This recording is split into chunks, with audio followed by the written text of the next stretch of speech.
Hello Final Fantasy fans and welcome back to another deck spotlight. This week we're going to be talking about the Chocobos or standard unit Windwater deck that won the event out in Italy, the Ghost Square tournament. So huge shout out to Davide for his list. Now if you haven't seen him before, we did see kind of the Lenna unit standard units build, and it was just about putting Knight into play, making it a 10k and just swinging with that every single turn, and eventually getting to this point where you can just stonewall your opponent with big forwards. Then we got Phat Chocobo, which we're going to talk about a little bit more lately, but really started to bring together this Chocobo theme in the deck. And guess what? They're also standard units and can play into that same theme. So let's get right into it and start talking about the Chocobos.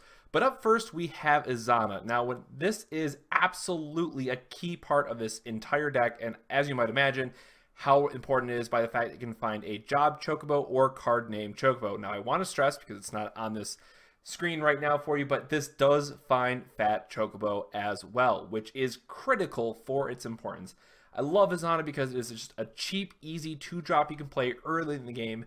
Maybe it's going to get in a point of damage itself, but ultimately it's going to help you find one of the other 2 Chocobos that we have here. So the first one to talk about, which I've kind of just named Big Bird, so if anyone wants to alter this card into Big Bird from Sesame Street, I will absolutely love you for doing so. But 3-drop, 6,000 power, and whenever it forms a party and attacks, it and the other card get plus 3,000 power. Let me tell you, when you get your board set up and you have Maria and Arc plus this, your opponent is not going to block whatever you're attacking with. And that's why I love to call this one Big Bird. If you're going against those Earth decks that are maybe trying to put up a Yang Ursula wall or trying to slow you down with big forwards, and unless they have Golem or something, other effects like that, maybe they have a Titan to save it, still deal damage.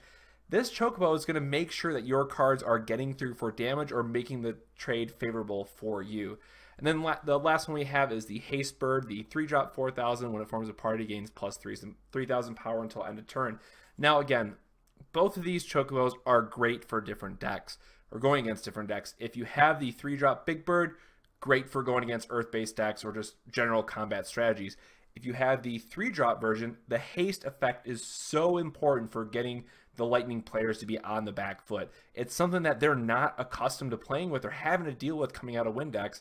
And when you have the ability to just go, okay, I'm going to play this Phat Chocobo, grab this one, and then swing for a point of damage, suddenly they go, oh no, I'm dying to this really meager 4,000 power forward. And then when you have Phat Chocobo, you can buff it another 2,000 plus Arc and Maria.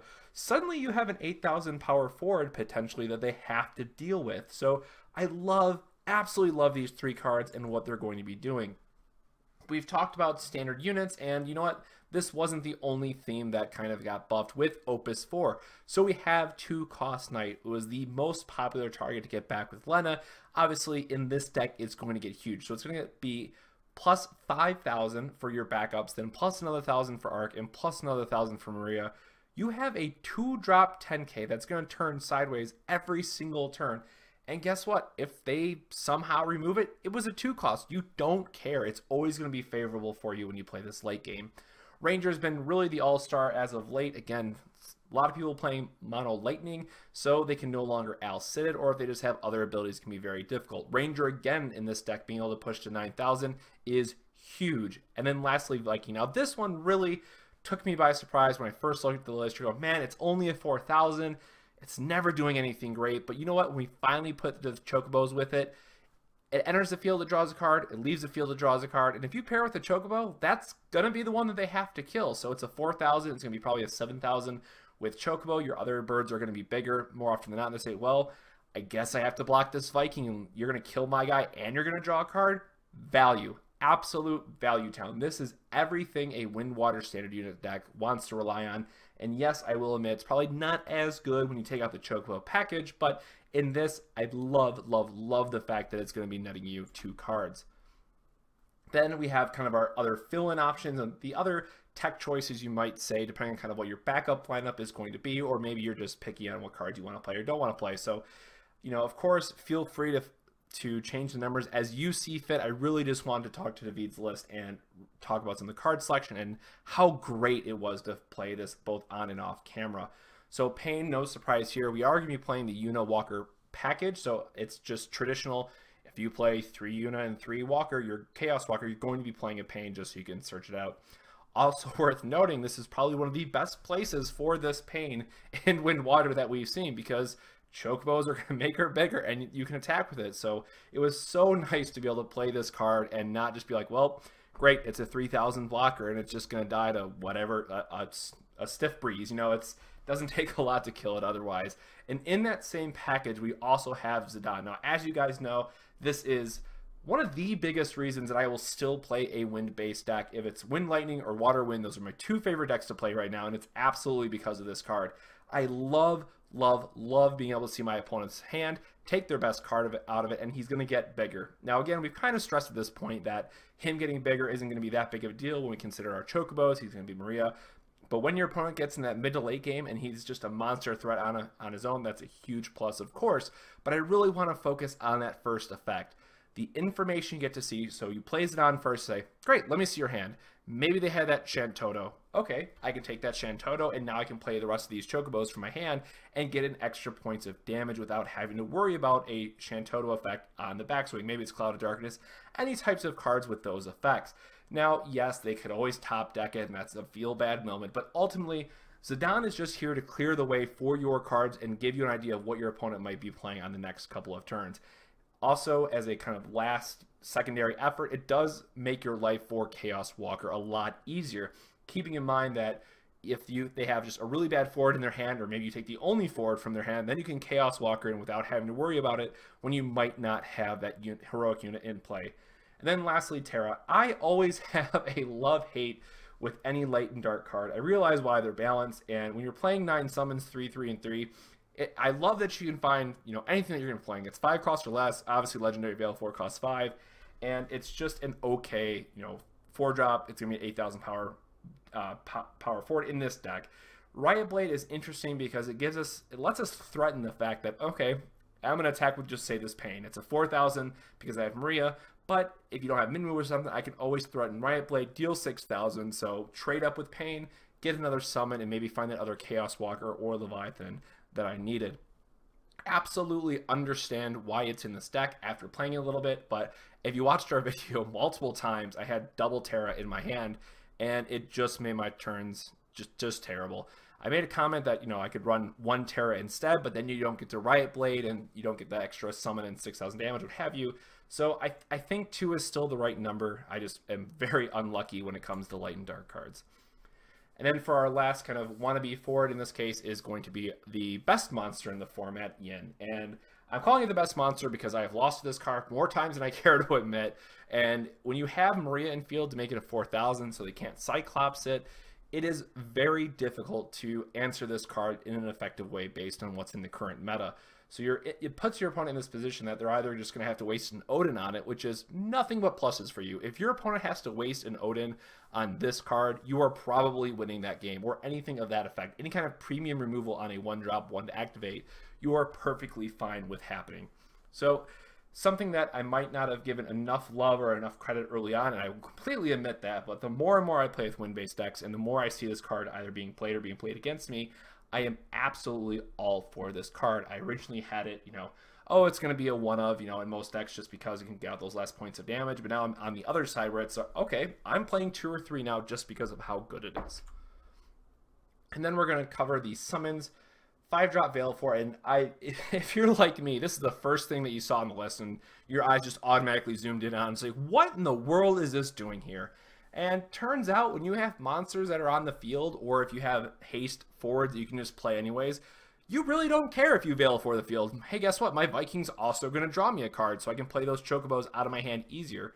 So it's one of those times where you're very easy to set up a board state where maybe you have double monster in field, you're at 5 backups, you play Valefor, pitch 2 cards from your hand, bring up your board, activate the 2 forwards, play a Choco, and suddenly you have 3 damage that your opponent just can't answer unless their hand is, oops, all summoned. So it puts yourself in a position where you can just power through the effects. I will say, I wish it was just a 2 of, because we do have Terra, and I often found myself discarding it, just knowing extra copies were in the deck. But I will speak to this deck being probably one of the most consistent decks that we've seen, because it's mostly all 3 ofs for that matter, and that's how you really maximize your consistency and having a game plan and having things that are going to surge cards out of your deck like Terra can do. And that really just plays in the game plan. Now, if I take one of these out, what am I really putting in? honestly, it could be a baby Valefor just because you have Yuna and it lets you play more things. You know, really play with it and decide on what's going to be best for you. I think it's worth noting also how the smaller starter Valefor can combo with some of your other guys. If, again, Paine, Zidane, when you really want to be able to trade up in certain positions. But ultimately, that's up to you. Chaos Walker of the Wheel really needs no introduction. 3-cost EX burst. When you have Heroic Yuna in the field, you get to remove your opponent's forward that you just broke, so they don't get to put something else into play. And again, because we have Zidane, we can just look at their hand and take their only forward and just play this on a whim. That's something I've done. I believe that was in the duel series as well. Either it was on or off camera, but it's a great thing to combo with Zidane. And then lastly, we have Leviathan. This card has seen play since Opus 1. I don't see it stopping anytime soon unless we get some really bomb summons in Opus 5. Just a great EX burst effect. Can really help remove those problematic forwards so you can get through with your, say, monsters, for example. Let's say your opponent just magically happens to have a 2-drop that can block. You can say, well, no, I'm sorry. I'm going to Leviathan that, activate these 2 guys, and get a 2 points of damage. Moving on, we want to just stress the consistency of backups. Arc and Maria. Now, again, these 2 really are the staple for any standard unit-based deck. Giving the double Lord effects, as most people are calling it now, plus 2,000 power to your standard units is huge. If you really want to make things even better, you could put an Archer in here, break your opponent's plus 1,000 power backup, and have an even greater disparity in those power-to-power matches, making it always better for you. So great what they're allowing to do. And then Phat Chocobo. This is a card I think everyone really kind of threw under the bus, saying, oh man, Win got this crappy legendary, no one's ever going to play it, throw it away, burn all my copies, you know, save the foils, what have you. But, you know, and I'm pretty sure I rated this one low as well, but the fact that, and I completely missed it while we were testing the deck as well, having the 3-drop go into play instead of into your hand is absolutely what makes it. And the fact that you can play this, find your Haste Chocobo, get in a point of damage, and then on your next turn get to threaten the plus 2,000 power buff is absurd. There's a lot of times where you can set up very early on. Maybe you have just Arc or Maria. Suddenly your Chocobo is potentially a 7,000 power. Maybe your opponent just played a 6 or 7 themselves. And if they trade with your Chocobo at that point, you're probably okay with that, depending on the onslaught that's in your hand. So a Phat Chocobo just being able to find that point of damage, it should just say deal a point of damage to your opponent when you play it, and then giving plus 2,000 power is just wonderful. And then we have our water summons. The interesting one here really is Eiko. It's the summon version that, you know, really late game, you have all these summons in your break zone, you get 1 or 2 of them back. Maybe you need to find that Valefor, maybe you need to find that Leviathan. It lets you just get to use it again. I can understand that why he's using 9 summons in this case, and it's really, if we look at this in Gladiator, you know, our 4 backups should always be the 3 cards on the previous screen plus Yuna, so that only gives us 1 spot. So as you're building this deck, I mentioned in the other video, and I cannot stress enough just how amazing Gladiator is to have a mid-combat Haste Chocobo come out of nowhere. But as you think about kind of this last flex spot for your backups, keep in mind it should be a water-based backup that breaks itself. That is the key for choosing this last card. And while I didn't take any kind of time to look into either different suggestions or things here, I think that Eiko is perfectly fine because there was a couple times I just really would have needed 1 Chaos left or 1 Leviathan, any bounce removal spell that would have sealed the deal for me on the games that has kind of had a slow start, and Eiko gives you exactly that. Then we have 3 Gladiator. I've already mentioned the Haste Chocobo mid-combat. It's really the best thing that you're going to be doing. Maybe your opponent forgets about it. They do a favorable block. They're at 6 damage. Or unfavorable block. They're at 6 damage. You go, oh, by the way, I have 1 more attack you didn't see. Use Gladiator. Swing for the game. It's just a easy 2-chop backup, and it brings back Ranger for your lightning matchups if they're really struggling. There's so much it can grab out of this deck. And then lastly, we have 5-cost Yuna. It's a great EX burst. It's obviously a key point for the Chaos Walker interaction, and overall can just be the key backup that you need when you need it. It stops any on-break effect, so if they have, say, a Renoa that's trying to threaten to slow you down, she can come into play, remove it when it goes to the break zone, and you don't have to worry about that effect.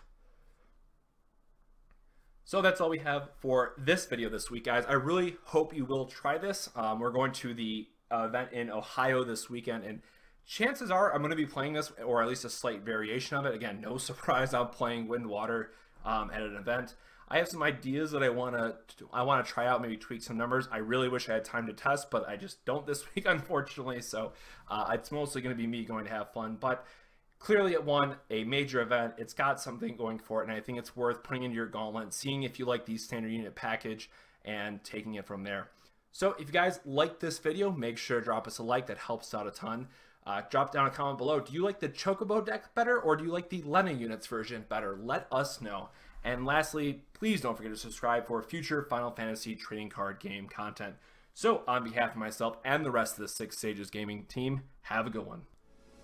This video made possible thanks to our Patreon supporters. Thank you to our honorary sages.